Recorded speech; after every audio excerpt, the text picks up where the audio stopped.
All right, let's talk about something so many of us struggle with. How do you actually save money when your salary feels like it's stretched to its absolute limit? I know it can feel impossible, but I'm telling you, it's not. With just a few simple shifts in how you think about your money, you can start building some real savings. So let's dive in. Does this sound familiar? Your salary hits your bank account, and for like a day or two, you feel great, right? But then, little by little, it just starts to vanish. Before you know it, you're looking at the calendar, just trying to figure out how you're going to make it to the next payday. If that's you, trust me, you are not alone. This is a super common cycle. Yeah, that constant financial stress, that's what we call the paycheck to paycheck trap. And here's the thing, it's usually not about how much you make. The real problem is the mystery of where it all goes. You know, when you don't have a clear plan, money just has this way of poof, disappearing. So you've probably heard of this one, right? The famous 50-30-20 rule. It's everywhere. The idea is simple. You take your after-tax income and split it up. 50% goes to your needs, rent, groceries, the essentials. 30% is for your wants, going out, new clothes, the fun stuff. And that last 20%, that goes straight into savings. Sounds perfect, doesn't it? But here's the thing. This is where the whole idea kind of falls apart for a lot of people, especially if you're working with a lower salary. That 20%, it just doesn't stretch very far. I mean, think about it. A car, a down payment on a house, an emergency fund, those big life goals can feel like a million miles away when you're only putting aside a tiny slice of your income. It's often just not enough to build real solid financial security. And that brings us to the single most important mindset shift you need to make. Seriously, this is it. It's time to stop worrying so much about how much you earn and start focusing on how much you keep. Because at the end of the day, the amount you save is the real measure of your financial health. So the first step is to just get really honest with yourself about your income and what kind of lifestyle it can actually support. The good news is there are affordable options for pretty much everything. Housing, transportation, food, you name it. The trick is to line up your spending with your reality, not with the reality you wish you had. And look, this slide shows it perfectly. You've got an entry-level employee taking the bus and a manager driving a fancy car. Where do they both end up? The same place, the office.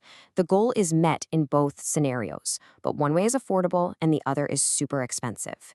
Real financial control starts right there, with choosing the path that fits your budget, not trying to keep up with someone else's. Okay, so enough theory. Let's get practical.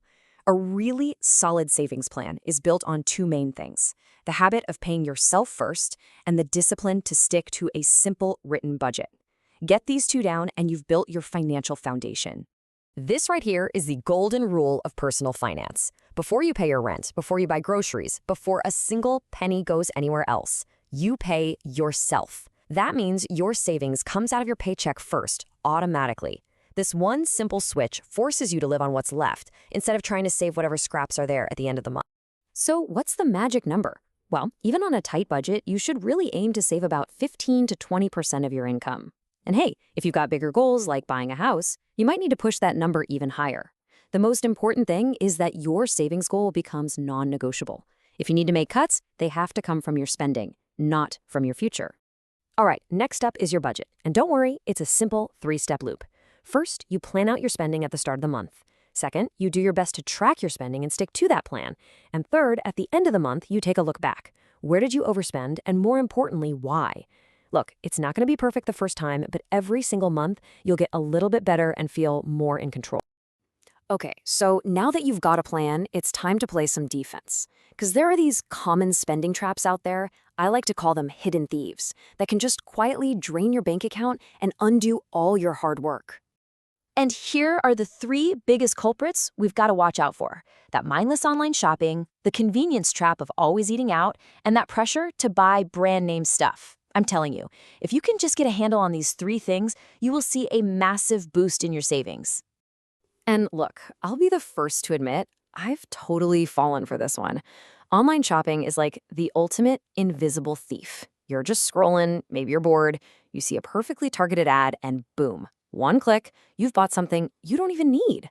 I once bought this dress on a total impulse, and I never even wore it. That's money that could have gone straight into my savings account. Eating out is another huge money drain. And I'm not just talking about fancy restaurants.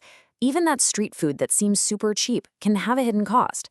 Think about it. If you get sick from something you ate, the medical bills could end up costing you way more than you ever saved on that meal. And finally, let's talk about the brand trap.